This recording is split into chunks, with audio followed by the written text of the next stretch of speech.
నమస్తే, welcome to Telugu రాజ్యం. నేను మీ వెంకట గన్నవరపు.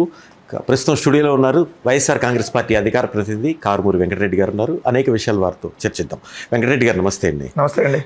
అసెంబ్లీకి సంబంధించి ఈసారి జరిగే వర్షాకాల సమావేశాల్లో కూడా రాకపోతే గైర్హాజరవుతుందనేది డిప్యూటీ స్పీకర్ కూడా మాట్లాడారు, మిగతా అనేక మంది మాట్లాడుతున్నారు. దీని మీద చంద్రబాబు కూడా వైనాడ్ పులివెందులు అనే మాట కూడా స్టేట్మెంట్ ఇవ్వడం జరుగుతుంది. ఏంటి అసలు ఈసారి వస్తారా జగన్మోహన్ రెడ్డి? రాష్ట్రంలో విపరీతంగా జరుగుతున్న చర్చ, జగన్మోహన్ రెడ్డి వస్తారా రారా అనేది ఏంటి దాని మీద? ఒకవేళ ఈసారి రాకపోతే గైర్హాజరు, ఎందుకంటే ఎంత కాదన్నా డిస్క్రిషనరీ అనేది ఖచ్చితంగా సభలో స్పీకర్కి ఉంటుంది కాబట్టి ఎలాంటి నిర్ణయం తీసుకోవచ్చు, అసలు ఎలా జరగచ్చు? ఒకటేంటంటే ఇది ఫస్ట్ వాళ్ళు రెచ్చగొట్టే విధానంలో మాట్లాడుతున్నారు అనేది క్లియర్గా అర్థమవుతుంది. ఎందుకు రెచ్చగొట్టే విధానంలో మాట్లాడుతున్నారు అంటే అసెంబ్లీకి రావాలి రాకపోవటం అనేది మా పార్టీకి ఉన్నటువంటి స్టాండ్ బట్టి ఉంటుంది. సో చంద్రబాబు నాయుడు గారు అంతకుముందు 2.5 సంవత్సరాలు అసెంబ్లీకి రాలా. మరి మేము కూడా అదే డిస్క్రిప్షన్ పవర్ నిజంగా ఉపయోగించాలి కదా. అదే వాళ్ళ శాసనసభ్యులు కూడా చాలా మంది రాలా, మరి అదే పవర్ ఉపయోగించాలి కదా. అసలు వీళ్ళ అసెంబ్లీ గురించి రూల్స్ గురించి మాట్లాడేది ఏంటి? అసెంబ్లీ గురించి రూల్స్ గురించి ఎవరు మాట్లాడు? కానీ ప్రతిపక్షంలో ఎన్ని సీట్లు వచ్చినా ప్రజల గొంతుగా పాలకపక్షం కాదు, ప్రతిపక్షమే. కానీ ప్రజల గొంతుగా మీరు ఎందుకు వినిపించట్లా? ఆ రోజు 23 సీట్లు వచ్చినా కూడా చంద్రబాబు నాయుడు అంటే సభలో ఇటు అధికార పక్షానికి ఇటు ప్రతిపక్షానికి, ఆ రోజున్న ప్రతిపక్షానికి వాగ్వాదాలు జరిగినా వచ్చారు. తర్వాత పర్సనల్గా వెళ్ళిందనే కోణంలోనే కదా ఆ రోజు మీరన్న 2.5 సంవత్సరాలు వచ్చారు కదా. ఇప్పుడు జగన్మోహన్ రెడ్డి ఎందుకని రారు అనేది కదా. ఇప్పుడు మీరన్న ప్రతిపక్షంగా బలంగా వాయిస్ వినిపించాలన్నారు కదా. ఎస్, చాలా వ్యాలిడ్ పాయింట్. ఎప్పుడు వినిపించగలుగుతాం అది? 175 మంది ఎమ్మెల్యేలకి లాగా ట్రీట్ చేస్తే మాకు ఒక రోజు మైక్ వచ్చిద్దా? 4 రోజులకు 3 రోజులకు రోజు వచ్చింది మైక్. ఇంక సభలో ఎక్కడ వినిపిస్తారు వాయిస్? మీరు చెప్పండి. ప్రతిపక్షం ఇప్పుడు అసెంబ్లీలో ఆ 11 మంది ప్రతిపక్ష హోదా వాళ్ళు ఇవ్వలేదు, ఓకే.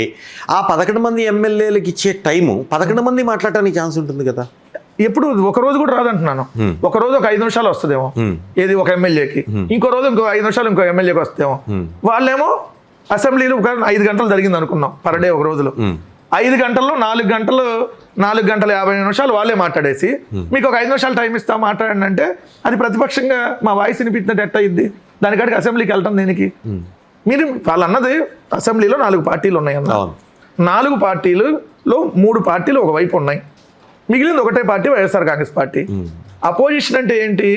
మీరు అధికార పార్టీకి ఎంత టైం ఇస్తే అపోజిషన్కి అంత టైం ఇవ్వాలి. సో మీరు అప్పుడు మీరు అడిగినన్నిటికీ మేము సమాధానం చెప్పడానికి, మేము అడిగినటికి మీరు చెప్పడానికి, సో దానికి సంబంధించిన అర్థవంతమైన చర్చ జరగడానికి అవకాశం ఉంటుంది. ఇప్పుడు లైక్ డిబేట్స్, ఇప్పుడు డిబేట్స్ కూడా మాకు అట్లా జరుగుతున్నాయి. అట్లా ఆ డిబేట్స్లో యాంకర్ నుంచి కొన్ని చోట్ల అయితే యాంకర్ తెలుగుదేశం, జనసేన విశ్లేషకుడు ముసులు ఒకరిని లేదా బీజేపీ వాళ్ళని 4 వాళ్ళు ఉంటారు. 4, 10, 40 నిమిషాలు వాళ్ళకి వస్తే మాకు 10 నిమిషాలు టైము, 10 నిమిషాలకి మేము చెప్పాలి అన్నీ. సో ఇక్కడ అది కూడా ఉండదు. మరి ఇంకా రావట్లేదు అని అంటే అసలు అసెంబ్లీ లాగా జరుగుతుందా? అయినా అసెంబ్లీ గురించి పేర్లు చెప్పరు కానీ చాలా శాటిలైట్ ఛానల్స్లో వైసీపీ ప్రతినిధులు వెళ్ళే అవకాశం ఉందా? వెళుతున్నారా? ఒక మేము 4 ఛానల్ తప్ప అన్నిటికి వెళ్తున్నాం కదా. ఓ 4 ఛానల్ మేము బ్యాన్ చేసాం.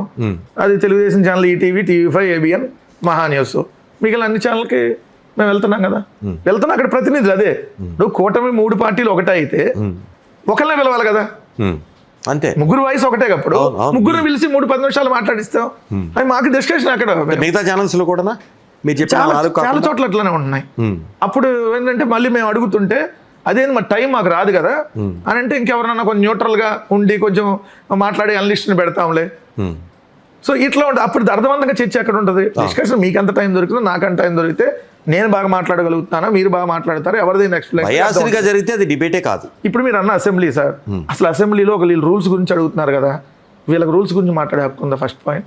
23 మంది వైఎస్ఆర్ కాంగ్రెస్ పార్టీ శాసనసభ్యుల్ని 2014-19 మధ్య తీసుకొని 4 మంత్రి పదవులు ఇచ్చి అక్కడే కూర్చోబెడితే ఇంక వీళ్ళు అసెంబ్లీ గురించి రూల్స్ గురించి మీరు అసెంబ్లీకి రారని చెప్పి వీళ్ళు మాట్లాడుతుంటే ఆశ్చర్యంగా లేదా? మాట్లాడేటప్పుడు అవతల మాట్లాడే వాళ్ళకి వాల్యూ ఉండాలి. సో వాళ్ళు నీతిగా నిజాయితీగా గవర్నమెంట్ అనలేము. ఇప్పుడు గవర్నమెంట్ అంటే టెక్నికల్గా మాట్లాడుకుంటే స్పీకర్ నిర్ణయం తీసుకుంటారా, పునరాలోచిస్తారా ప్రతిపక్ష హోదా మీద? ఇవ్వనని చెప్పారు కదా. ఏమని అవ్వదు ఏమంటున్నాడు ఆయన? మేము ఎమ్మెల్యేకి అంత టైం ఇస్తాం, మీరు కూడా పులివెందుల ఎమ్మెల్యేకి అంతే టైం ఇస్తాం, మీరు రావాలి అంటాడు. అది ఎమ్మెల్యేగా మేము రావాలా వద్దా ఆయన చెప్పడానికి?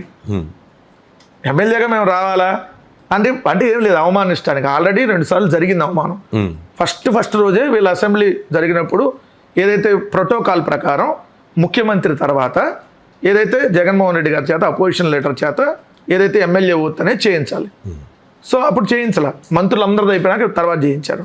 అంటే మాజీ ముఖ్యమంత్రి ప్రోటోకాల్లో ముఖ్యమంత్రి తర్వాత వస్తారండి మీరు అనేది, యాజ్ ఎమ్మెల్యేగా హౌస్ లో ప్రమాణ స్వీకారం. హౌస్ లో ప్రమాణ స్వీకారం ఎమ్మెల్యే ఓత్తులో మొట్టమొదట చంద్రబాబు నాయుడు గారు చేసిన తర్వాత సీఎం తర్వాత అపోజిషన్ పార్టీ ఉన్నది ఏకైక పార్టీ గుర్తించలేదని చెప్తున్నారుగా. అది అక్కడే మీరు చెప్పేది ప్రొటెం స్పీకర్ ప్రాసెస్ నుంచి, అక్కడ నుంచి వాళ్ళు స్టార్ట్ అయ్యింది. రెండోది ప్రస్తుతం ఉన్న స్పీకరు, ప్రస్తుతం ఉన్న డిప్యూటీ స్పీకరు వాళ్ళు బయట మాట్లాడుతున్నటువంటి మాటలు, అసెంబ్లీలో కూడా అదే విధంగా మాట్లాడుతున్నారు, బయట కూడా మాట్లాడిన మాటలు మీరు చూస్తే జగన్మోహన్ రెడ్డి భౌతికంగా ఉన్నాడు కదా, ఆయన పోలేదు కదా ఇంకా, ఇట్లాంటి మాటలు స్పీకర్ మాట్లాడితే ఆ చైర్లో వెళ్ళి మేము ఏమని మాట్లాడాలి.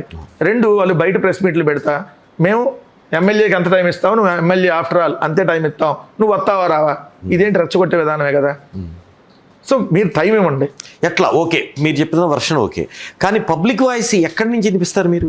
ప్రజా ప్లాట్ఫామ్లోనే. ఇటు మీడియా ప్లాట్ఫామ్లో అంతంత మాత్రమే మీరు చెప్తున్నారు, ఇక్కడేమో సభకి రావట్లేదు. 2017-19 ఎలా వినిపించాం సార్ మేము, జనాల్లో పాదయాత్రకి వెళ్ళి వినిపించాము మా వాయిస్ని.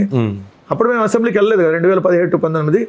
మేము ప్రజాక్షేత్రంలోకి వెళ్ళాం, ప్రజలకు చెప్పాం, ఇది కూడా మా దగ్గర కూర్చున్న ఎమ్మెల్యేలని మా దగ్గర కూడా యాత్ర ఉంటుందా? కన్ఫామ్ గా జగన్మోహన్ రెడ్డి గారి పాదయాత్ర 2.0 ఉంటది. ఇంకా 19కి ముందు వచ్చిన రియాక్షన్ ప్రజా చైతన్య సంకల్ప యాత్ర, ఐ థింక్ ప్రజా సంకల్ప యాత్రలో వచ్చిన మైలేజ్ కానీ, ఆ రిసీవింగ్ కానీ, పబ్లిక్ తీసుకున్న ఇది కానీ ఇప్పుడు ఉంటుంది అనుకుంటున్నాను. ఇంకా ఎక్కువ ఉంటుంది సార్ ఈసారి, ఇంకా ఎక్కువ ఉంటుంది. ఎందుకంటే 2014-19 మధ్య ప్రజలు పడినటువంటి బాధలో కష్టాల కంటే ఇంకా ఎక్కువ కష్టాలు ఈరోజు పడతా ఉన్నారు. ఏదైతే చంద్రబాబు నాయుడు గారు మొట్టమొదట విభజిత ఆంధ్రప్రదేశ్కి ముఖ్యమంత్రి అయినప్పుడు ప్రజలు ఎంత బాధలు పడ్డారో అంతకు మించి ఆయన ఇప్పుడు రెండోసారి పడ్డప్పుడు ఇంకా ఎక్కువ బాధలు పడతారు. ఎందుకు? మొన్నటిదాకా సంక్షేమ ఫలాలు వాళ్ళకి అందిని సడన్గా ఆగిపోయినాయి. ఇప్పుడు మీరు నెల ఈఎంఐలు కడతారు సార్, సంవత్సరం ఒక 5 సంవత్సరాలు కట్టారు, సో అది ప్లానింగ్. నెక్స్ట్ది ప్రతి నెల ఆగిపోయింది, రావట్లా. 12 నెలల్లో ఏదో ఒక నెల ఈఎంఐలు కూడా సగం ఎత్తున్నారు. మరి ఏం చేయాలి మీరు? బడ్డెన్ అవుతుంది కదా, బడ్డెన్ హెవీ బడ్డెన్ కదా. ఏదైనా ఒక నెల లేట్ అయ్యి నెల ఎవడో సగం అప్పులు తీసుకుంటాం చేస్తాం, రెండో నెల అయితే ఏదో ఒకటి, లేదా మూడో నెల అన్నారు 3 కలిపి వచ్చినాయి అనుకో రిలీఫ్ అవుతాం. సో ఏమీ రాకపోతే ఏం చేయాలి? ఇప్పుడు మీరు అన్నారు రైతు భరోసా ఎగ్జాంపుల్, రైతు భరోసా 20,000 మొట్టమొదటి ఏడాది ఇస్తామన్నారు, గుండు సున్నా.